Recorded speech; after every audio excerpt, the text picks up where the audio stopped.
तो आज रियलिज्म की बात करेंगे। रियलिज्म मतलब यथार्थवाद। यानी ये आइडियलिज्म की तरह से विचारों को महत्व नहीं देता। जैसे आइडियलिज्म बोलता है कि जो हमारे जहन में जो विचार आए वही सत्य हैं।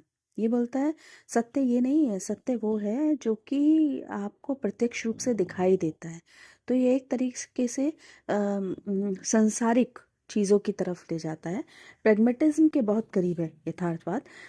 इसके जो इंट्रोड्यूसर थे वो अरिस्टोटल, जॉन लॉक और कमानियस। वैसे तो अरस्तु को माना जाता है, अरिस्टोटल को, लेकिन जॉन लॉक और कमानियस को भी इसके इंट्रोड्यूसर माना जाता है। और सपोर्टर में रेल्बले, जॉन मिल्टन, जॉन लॉक और मूल कास्टर, बेकन, अमोस, बर्टेड रसल, ये इसके सपोर्टर्स में से हैं। हर्बर्ट स्पेंसर इसके सपोर्टर्स में है। हर्बर्ट स्पेंसर को नेचुरलिज्म का भी सपोर्टर माना जाता है। सो जो जॉन स्पेंसर, हर्बर्ट स्पेंसर हैं, उनको नेचुरलिज्म का भी सपोर्टर माना जाता है। तो इस बात का ध्यान रखिएगा कि हर्बर्ट स्पेंसर नेचुरलिज्म के भी हैं और रियलिज्म के भी हैं। अब कई बार ये आ जाता है कि व्यक्ति का नाम दे के पूछा जाता है कि ये किसकी इज्म को फॉलो करते हैं, तो किस इज्म के सपोर्टर हैं। और इसमें जनरली जॉन मिल्टन का कई बार आया है। तो जॉन मिल्टन याद रखिएगा, जॉन मिल्टन जो है वो रियलिज्म के सपोर्टर में से हैं। अब ये जो रियलिज्म, ये जो इज्म है, ये विज्ञान पर आधारित है ना। और वैज्ञानिक ज्ञान सत्य तथा पदार्थ को ये वास्तविक बताती है, वास्तविक बताता है। चारों ओर का, ये कहते हैं चारों ओर का जो संसार है वही यथार्थ है, जो हमें दिखाई देता है वही हम सत्य है। यही कारण है कि ये उसी रूप में स्वीकार किया जाना चाहिए, क्योंकि ये संसार जो हमें दिखाई दे रहा है वही यथार्थ है, वही सत्य है। तो ये उसी रूप में स्वीकार किया जाना चाहिए जिस रूप में ये दिखाई देता है। इसीलिए जो ये वैज्ञानिक विधि को बहुत अधिक महत्व देते हैं। अब जो रियलिज्म है उसके जो प्रकार हैं वो 4 तरीके के हैं। पहला तो है ह्यूमनिस्टिक, मानवतावादी यथार्थवाद। मानवतावादी यथार्थवाद जो कि मतलब ये मानता है कि जो सत्य है अल्टीमेटली वो मानव के इर्द गिर्द है। मतलब मानव ही वास्तव रूप में जो सत्य है वो मानव की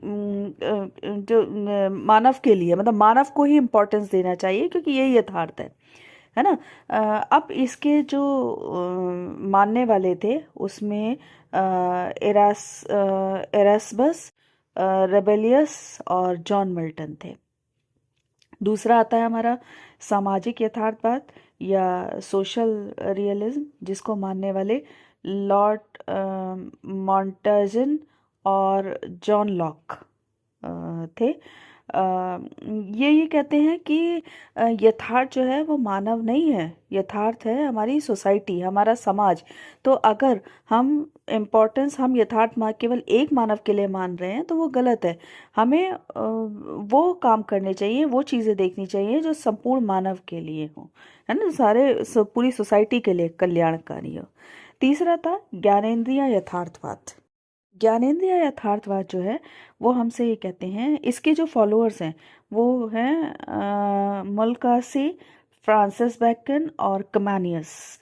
तो इसके जो फॉलोअर्स, इसको मानने वाले जो फॉलोअर्स हैं वो ये कहते हैं कि ना तो ह्यूमन इम्पॉर्टेंट है और ना ही सोसाइटी इम्पॉर्टेंट है, इम्पॉर्टेंट है हमारी ज्ञानेंद्रियाँ, हमारे सेंसेस ऑर्गन्स। तो जो चीज़ें हम उन सेंसेस ऑर्गन से देख पा रहे हैं बस वही रियल है ना। फिर उसके बाद आया नियो रियलिज्म। ये बिल्कुल नया रियलिज्म था और इसके जो इंट्रोड्यूसर हैं वो वाइट हेड बर्टर्ड रसेल के रूप में है।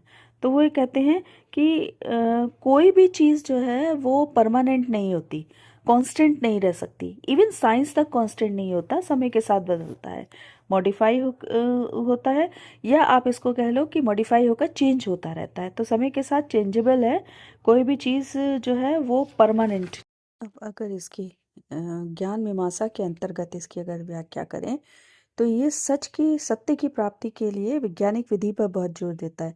यानी अगर आपको रियलिटी देखनी है, यथार्थ देखना है, तो आपको वैज्ञानिक साइंटिफिक मेथड का यूज़ करना पड़ेगा। ईश्वर का अस्तित्व मानता है, पर धर्म को ढोंग अ, अ, धर्म को ढोंग मानते हैं ये। अब इसके शिक्षा के उद्देश्य मुख्य क्या रहते हैं? एक तो वैज्ञानिक दृष्टिकोण का विकास, सृजनात्मक शक्ति का विकास, सामाजिक कुशलता का विकास, शारीरिक विकास और इंद्रिय प्रशिक्षण। इसी के अंतर्गत आता है स्वस्थ दिमाग में स्वस्थ मस्तिष्क, शरीर में स्वस्थ मस्तिष्क का वास होता है। संपूर्ण व्यक्तित्व का विकास, सामुदायिक विद्यालयों का विकास, आत्मा और आध्यात्मिक ज्ञान ज्ञान की स्वीकृति नहीं होती। ये कुछ विशेषताएं हैं जो रियलिज्म से रिलेटेड हैं, क्या है कि जो जिसको कि शिक्षा के रियलिज्म है ऑब्जेक्टिव्स वो में ध्यान में रखा जाता है। शिक्षक को शिक्षक की भूमिका को सर्वोच्च मांगती है। यानी शिक्षक जो है वो बच्चे को जीवन की वास्तविकताओं से परिचित कराता है, तो उसका स्थान और उसकी भूमिका सर्वोच्च है। हालांकि ये चाइल्ड सेंटर्ड है, लेकिन फिर भी ये टीचर की भूमिका को सर्वोच्च बताते हैं। फिर शिक्षक जो है वो उनसे ये उम्मीद की जाती है, उनसे ये एक्सपेक्ट किया जाता है कि वो जो भी ज्ञान दें तर्क को मतलब तर्कों पर खरा उतरता हो, वैज्ञानिक ज्ञान आसान और प्रभावी तरीके से प्रदान करें, और उसकी सटीक जानकारी बच्चों को दें। अच्छा, अब एक जाते जाते एक इम्पॉर्टेंट चीज, फादर ऑफ एम्पिरिसिज्म है ना, जॉन लॉक को इसका इंट्रोड्यूसर बताया। ये क्वेश्चन कई बार आ चुका है कॉम्पिटिटिव एग्जाम्स में, ध्यान रखिएगा। वो भी रियलिज्म से ही कनेक्टेड है, लेकिन एम्पिरिसिज्म इसको बोला गया है। सो इसके फादर जॉन लॉक। वीडियो पसंद आया हो तो लाइक कीजिए, कमेंट्स कीजिए और शेयर कीजिए। बेल आइकन दबाइए ताकि आपको नया नोटिफिकेशन नए वीडियो का नोटिफिकेशन तुरंत मिल जाए। आई होप सो कि ये जितनी भी जानकारी मैं दे रही हूँ ये आपके लिए यूजफुल रहेगी कॉम्पिटिटिव एग्जामिनेशन।